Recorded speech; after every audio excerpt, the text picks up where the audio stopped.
Hello students, तो कैसे हैं आप लोग। आज आपके बीच फिर से 10th साइंस के अंदर आपके chapter carbon and its compound से लेक्चर नंबर 8 लेके आए हैं। और इस लेक्चर के अंदर हम आपको बताने वाले हैं आज एथेनोइक एसिड के बारे में।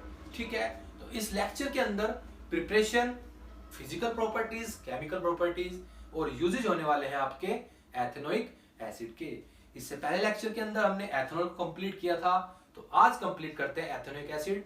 चलिए बिना किसी देरी के स्टार्ट करते हैं आपका टॉपिक एथेनोइक एसिड। चलिए स्टार्ट करते हैं आज का टॉपिक आपका एथेनोइक एसिड। तो गाइस हमारा आज का टॉपिक होने वाला है ethanoic acid.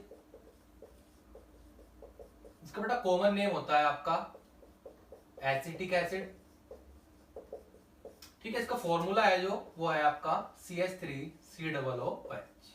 Carboxylic acid functional group होता है इसके अंदर। ठीक है, COOH। इस एसिड को आप नॉर्मली या कॉमनली आप इसे किस नाम से जानते हो बेटा? इसे आप विनेगर एसिड भी बोलते हैं। आप इसको विनेगर एसिड भी बोलते हैं, यानी कि सिरके का अम्ल। ठीक है, तो आज हम इसके बारे में डिस्कस करने वाले हैं। इसके method of preparation, physical properties, chemical properties और यूजेस के बारे में पढ़ेंगे। ठीक है, तो सबसे पहले हम पढ़ते हैं इसका बेटा मेथड ऑफ प्रिपरेशन। तो सबसे पहली स्केच है हमारी मेथड ऑफ प्रिपरेशन, यानी मैन्युफैक्चर कैसे होता है ये समझते हैं। तो सबसे फर्स्टली हम जो इसका प्रिपरेशन करने वाले हैं वो प्रिपरेशन करने वाले हैं हम इसका फ्रॉम एथेनॉल, यानी कि हम फर्स्टली से जो बनाएंगे वो किससे बनाएंगे? आपका एथेनॉल से बनाएंगे। ठीक है, तो होता क्या है, जब आप एथेनॉल की वेपर को कॉपर कैटलिस्ट के ऊपर पास करते हो एट 573 केल्विन, तो वो डिहाइड्रोजनेशन रिएक्शन दिखाता है वहां पे, और एथेनॉल आपका कन्वर्ट हो जाता है बेटा किस चीज के अंदर? एसिटल्डिहाइड के अंदर। देखिए किस तरीके से, CH3CH2OH कॉपर की प्रेजेंस में कैटलिस्ट के 573 केल्विन यानी 573 केल्विन पे जब हम इसे क्या करेंगे, अल्कोहल जो है वो क्या हो जाएगा? डिहाइड्रोजनेट हो जाएगा, यानी उसकी हाइड्रोजन रिमूव हो जाएगी वहां से। तो यहां से देखो आप, ये हाइड्रोजन रिमूव हो गई, बचा क्या बेटा आपका? CH3CHO। तो CH3CHO बचा आपका। इसी का नाम बेटा आपका क्या होता है? या तो ऐसे आप एथेनॉल बोल सकते हैं, ठीक है, या इसे बोलते हैं क्या? एसिटल्डिहाइड। तो एथेनॉल कॉपर की प्रेजेंस में डिहाइड्रोजनेट होकर क्या दे रहा है बेटा आपका? एसिटल्डिहाइड। ये एसिटल्डिहाइड जो है यहां पर फर्दर ऑक्सीडाइज होगा बेटा। दोबारा से इसका क्या करने वाले हैं हम? यहां पर ऑक्सीडेशन कराएंगे इन द एयर। ठीक है, और यहां पे एक प्रेजेंस होगी बेटा किसकी? मैग्नीज एसीटेट की। किसकी? मैग्नीज एसीटेट के प्रेजेंस में जो एसिटल्डिहाइड है वो आपका ऑक्सीडाइज हो जाएगा बेटा किसके अंदर? आपका एथेनोइक एसिड के अंदर। ठीक है, इसके अंदर ऑक्सीडाइज हो जाएगा बेटा आपका एथेनोइक एसिड के अंदर। 1/2 से इधर आप मल्टीप्लाई कर सकते हैं, क्योंकि इधर कितने ऑक्सीजन है बेटा? 2, तो एक ऑक्सीजन इधर हो जाएगी और एक ये। ठीक है, तो एथिल अल्कोहल कह सकते हैं, यानी कि आप इथाइल अल्कोहल या एथेनॉल से अगर आपको एथेनोइक एसिड बनाना है तो आप क्या करोगे? फर्स्टली आप एथेनॉल की वेपर को कॉपर की प्रेजेंस में पास कर देंगे, तो आप देखोगे एसिटल्डिहाइड बनेगा डिहाइड्रोजनेट होकर, और उसके बाद आपका एसिटल्डिहाइड मैग्नीज एसीटेट की प्रेजेंस के अंदर एयर की ऑक्सीजन से ऑक्सीडाइज हो जाएगा और किसमें चेंज हो जाएगा बेटा? आपका एथेनोइक एसिड के अंदर। ठीक है, इसी तरीके से हमने जब एथेनॉल पढ़ाया था तो उसकी केमिकल प्रॉपर्टीज में हमने पढ़ाया था ऑक्सीडेशन।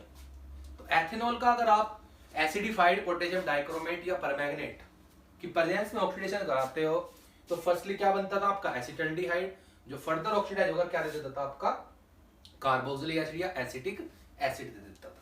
ठीक है, तो ये थी इसकी प्रिपरेशन की बात।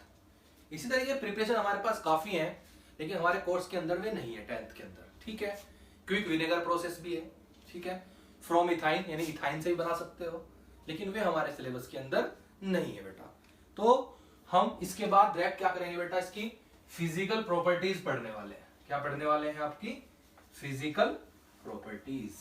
ठीक है, तो फिजिकल प्रॉपर्टीज के अंदर हम पढ़ेंगे इसकी इंटरनल प्रॉपर्टीज क्या क्या होती है, यानी खुद की प्रॉपर्टीज। ठीक है, तो फर्स्टली फिजिकल प्रॉपर्टीज जो आपके सिलेबस के अंदर भी है। फिजिकल प्रॉपर्टीज की अगर बात करें, इसके कलर की बात करें, it is a colourless liquid. ठीक है, ठीक है, इसके साथ फिर ये क्या है बेटा? Vinegar like pungent smell. Pungent मतलब नाक में चुभने वाले एक तरीके से, pungent smell, vinegar like pungent smell. ठीक है, third sure in test. Acid तो नॉर्मल सी बात है बेटा, श्योर होगा यानी खट्टा होगा। ठीक है, फोर्थ पॉइंट क्या होगा बेटा? इसका जो बॉइलिंग पॉइंट होता है, जो बॉइलिंग पॉइंट बताया गया है वो अप्रोक्सीमेटली बेटा 391 केल्विन हो सकता है। 391 केल्विन अप्रोक्सीमेटली होता है। ठीक है, समझ में आई बात? तो it's boiling point is approximately 391 kelvin. फिर इसका जो फिफ्थ पॉइंट है बेटा, ये काफी अच्छा है कि अगर आप प्योर एसिटिक एसिड को कूलिंग करते हो, on cooling pure acetic acid freeze हो जाता है बेटा, लाइक ए आइस यानी लाइक ए क्या फॉर्म करेगा? क्रिस्टल बनाएगा, लाइक ए आइस। ठीक है, on cooling eight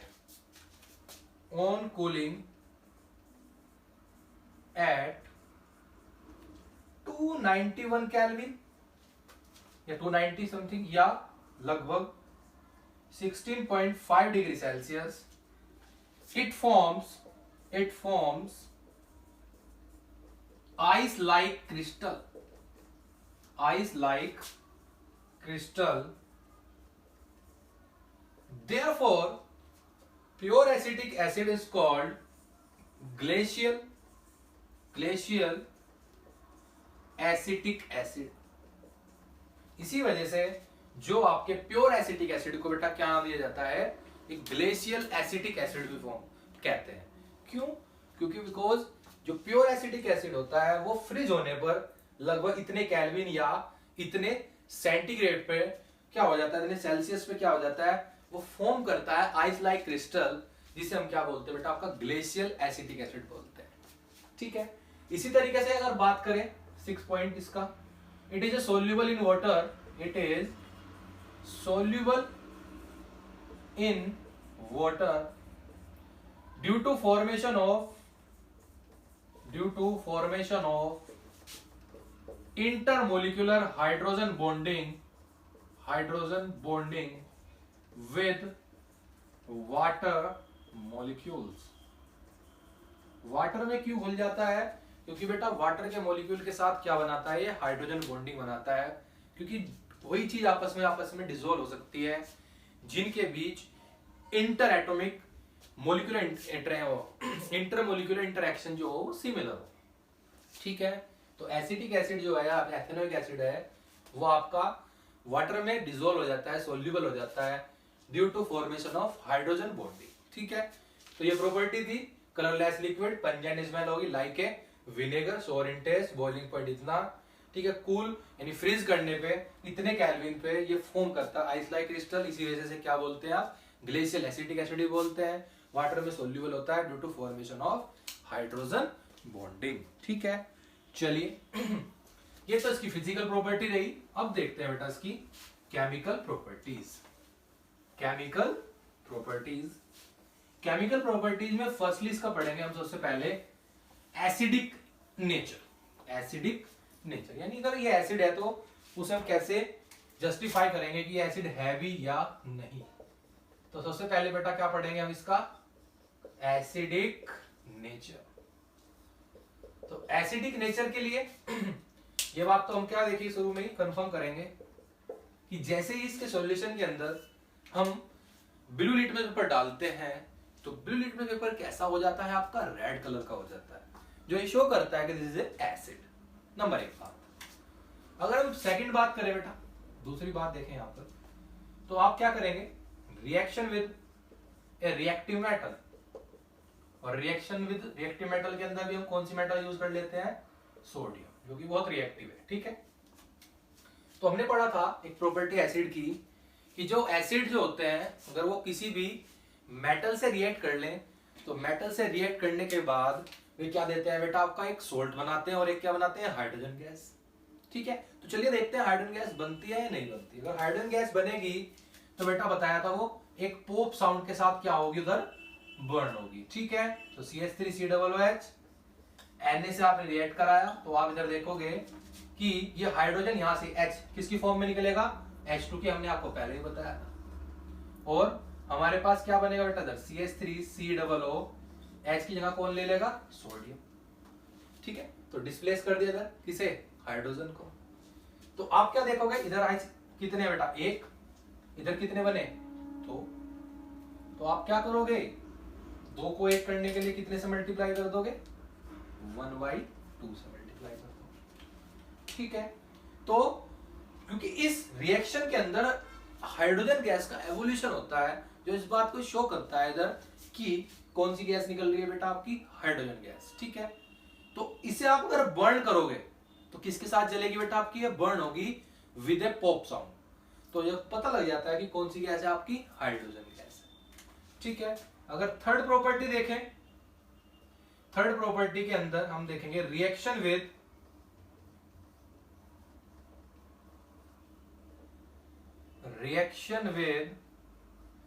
carbonates and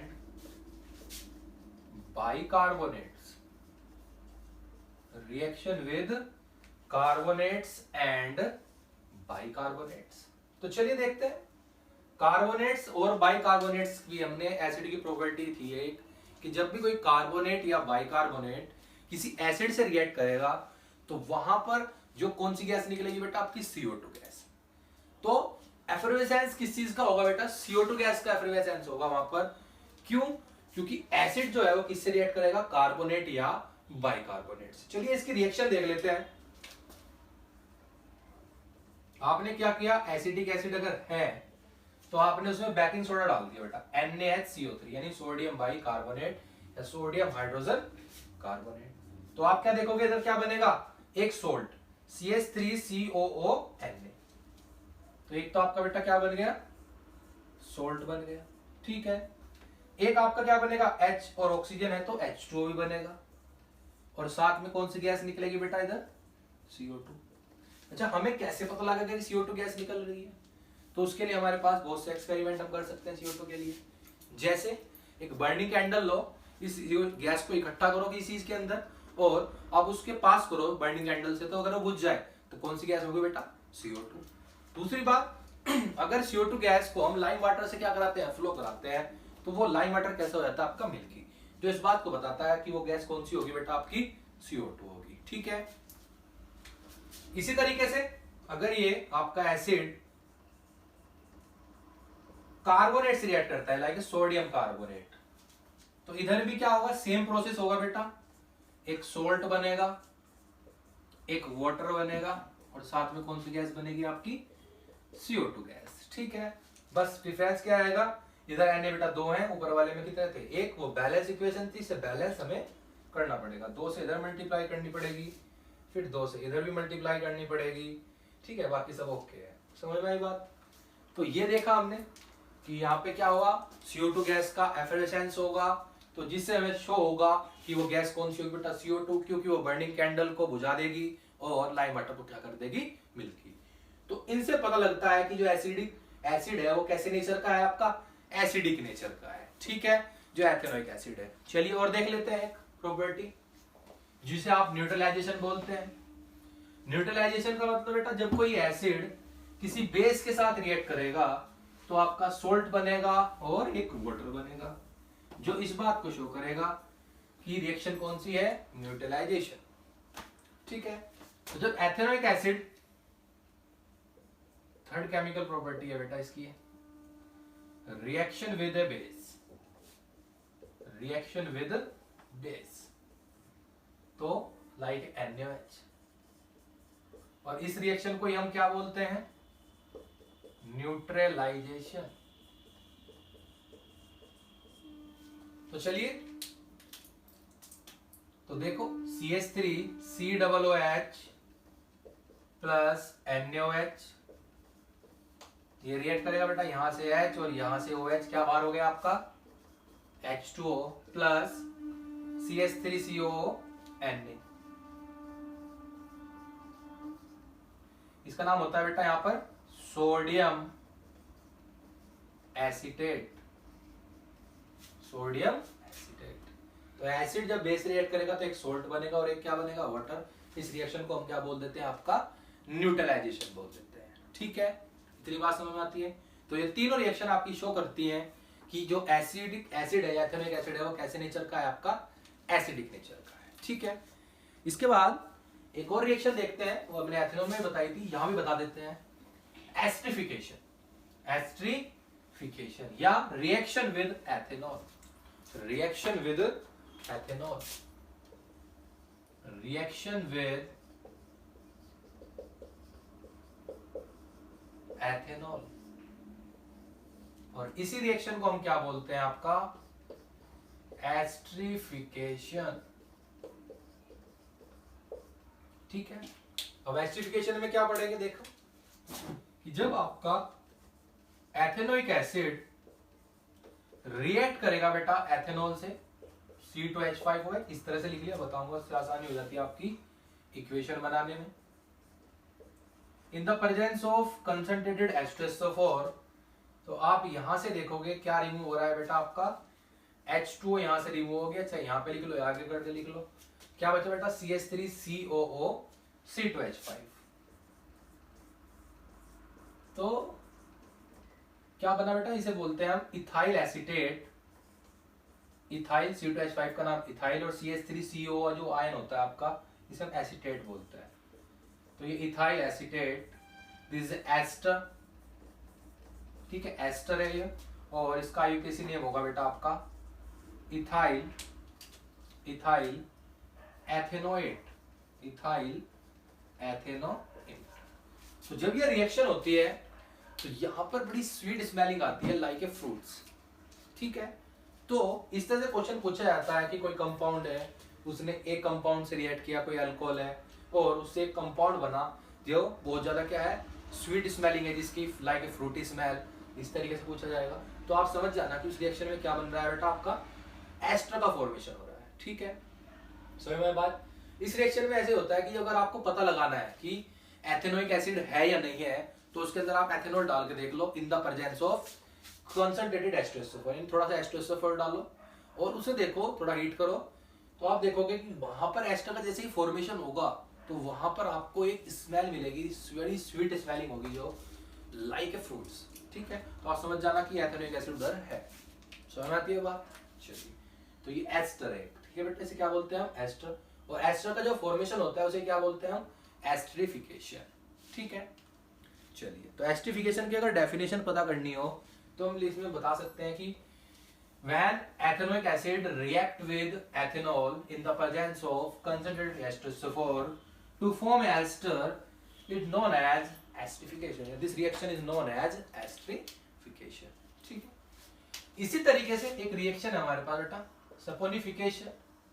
saponification, ठीक है, इसे आप फॉर्मेशन भी बोल सकते हैं सोप का, यानी जो साबुन बनने के प्रोसेस होता है, उस प्रोसेस को हम क्या बोलते हैं, आपका सैपोनिफिकेशन बोलते हैं। ठीक है, समझ में आई बात। तो इसमें क्या होता है, चलो समझाता हूं। द एल्केलाइन, एल्केलाइन का मतलब basic, the alkaline hydrolysis of an ester is known as saponification. Saponification, तो जब एक एस्टर को आप हाइड्रोलाइज करोगे बेस की प्रेजेंस में, यानी बेस के साथ, तो उसे आप क्या बोलोगे, रिएक्शन को सैपोनिफिकेशन बोलोगे। ठीक है, समझ में आई बात। तो चलिए देखते हैं इसके रिएक्शन को। अभी हमने एस्टर बनाया था बेटा, आपको याद हो, CH3COO C2H5 plus NaOH, base के साथ हाइड्रोलाइज करना है। तो बेटा देखो एसीटेट पे माइनस चार्ज होगा तो इस पे पॉजिटिव, Na पॉजिटिव होता है, OH नेगेटिव। तो आप क्या देखोगे कि इस माइनस के साथ इसका पॉजिटिव जाएगा और इसके पॉजिटिव के साथ इसका माइनस वाला। तो ये वाले के साथ CH3CO माइनस के साथ आपका कौन चला गया बेटा इधर से, Na पॉजिटिव। तो क्या बना आपका CH3COO Na प्लस क्या बचा C2H5OH, और एक क्या बन गया बेटा इधर आपका एल्कोहल बन गया। ठीक है, तो सोप बनाने में भी हम सेम प्रोसेस यूज करेंगे। अभी नेक्स्ट लेक्चर के अंदर सोप्स एंड डिटर्जेंट पढ़ाएंगे आपको, तो उसके अंदर भी सेम प्रोसेस यूज करने वाले हैं। लेकिन ये जो फॉर्मूला है ये सोप ही है, लेकिन ये शॉर्ट चेन है, बहुत ज्यादा लोअर चेन है सोप की। लेकिन जो सोप हम पढ़ेंगे उसमें बेटा ये अल्काइल ग्रुप क्या होगा, ये लॉन्गर चेन वाला है, ये हायर कार्बन्स मिलेंगे इसके अंदर आपको। ठीक है ये भी सोप ही है। ठीक है, समझ में आई बात। तो ये रिएक्शन को हम क्या बोलते हैं बेटा, सैपोनिफिकेशन बोलते हैं। जब एक एस्टर को, इसका नाम है इथाइल एसीटेट, इज एस्टर। ठीक है, इसे आप जब बेस के साथ एल्कलाइन मीडियम में यानी हाइड्रोलाइज करोगे तो आप देखोगे कि वहां पर एक क्या बनेगा आपका, एक सोल्ट बनेगा और एक क्या बनेगा आपका एल्कोहल। ये जो सोल्ट बना ये किसका बिहेव करेगा, लाइक ए सोप। तो सैपोनिफिकेशन के अंदर हम क्या बनाते हैं बेटा, आपका सोप बनाते हैं। ठीक है, समझ में आई। तो हाइड्रोलाइसिस ऑफ एस्टर, इसके अंदर भी क्वेश्चन पूछा जाता है इस रिएक्शन से बहुत ज्यादा, तो ध्यान रखना। ठीक है, आगे समझ बात। चलिए, अब ये हमारी केमिकल प्रॉपर्टीज हो गई बेटा। अब इसके बाद हम पढ़ेंगे इसके यूजेस। एथेनोइक एसिड के क्या पढ़ेंगे, यूजेस। तो यूजेस में अगर मैं आपको मोटिवेटिव बात बताऊं थोड़ी, कि as a vinegar, as a vinegar acetic acid का 8 से 10% यानी 8 से 10% जो सॉल्यूशन होता है उसे क्या बोलते हैं हम, विनेगर बोलते हैं बेटा। आपका क्या बोलते हैं, विनेगर। तो यूजेस की बात करें अगर, तो यूजेस में नंबर 1 क्या है, एज ए विनेगर। उसके बाद अगर देखें नंबर 2, इन मेडिसिन,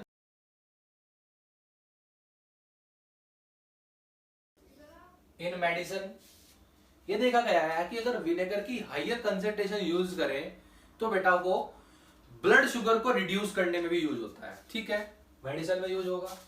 ठीक है, नंबर 4, उसके अंदर बेटा in the formation of ester, अभी बताया। ठीक है, एसीटोन, ठीक है, ETC।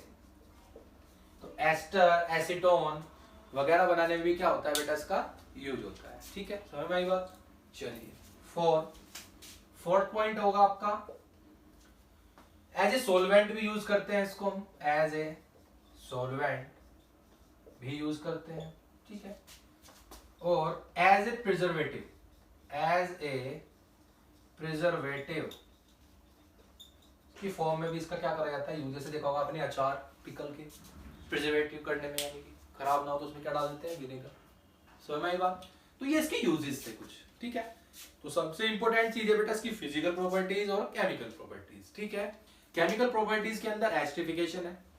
ठीक है, रिएक्शन विद सोडियम कार्बोनेट और बाइकार्बोनेट है, और आपका हाइड्रोलाइसिस ऑफ एस्टर है जिसे हमने सैपोनिफिकेशन बोला। बहुत इंपॉर्टेंट रिएक्शन है, एस्टरिफिकेशन और सैपोनिफिकेशन पे ही मोस्टली क्वेश्चन पूछे जाते हैं।